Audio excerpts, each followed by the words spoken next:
Nungiw. Bukod sa mga bahay na puro nga di na bagyo. Sa limasawa ay Oo. pero ang pag-asa at pagpupursige ng mga guro at estudyante doon, patuloy buhay sa Yan na, no? Pilipinas ng kalamidad. Yan ang estimation ng Building Kapuso Foundation sa hangarin nating maipaayos at hindi maibangon ang mga eskwelahan ng Di ko marunong. 1,480 na mga estudyante sa kanilang lugar.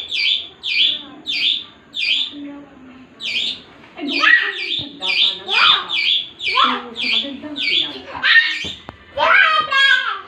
Ngunit paano kung Sabi,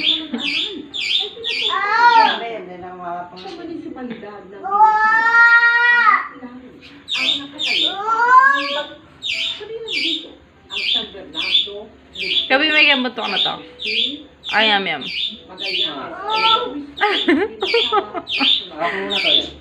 pero lahat na ito hindi na Wala, mahuli yan.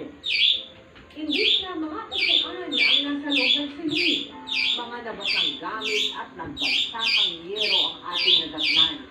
Pawak mo. Elementary school, may sariling Ito, kakaya na eh. Kukuha na na pakto. Yan, patala mo kayo. Ano yabang eh. Kitain namin na hindi talaga solar din mga bahay. paaralan sa Limasawa, layunin pa rin itong makapagay ng kalidad. Other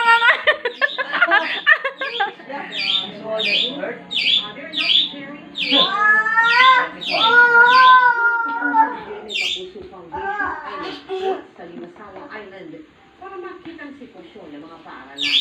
Tayo ay mag-umpisa ng mamili ng paaralan na ating ipapaayos sa ilalim ng Kapuso School Development Project. At sa mga naisang tumulong na makapagpaayos ng classroom Gugogo na nito. ng mga bata. Kunin mo. Kunin mo. Online via GCash, PayMaya, Shopee, Nalora, Megamart, Globe Rewards, Metrobank Credit Card, at Yan yung burina eh, yung matuling. Uling yung makasula po. Wala po yan.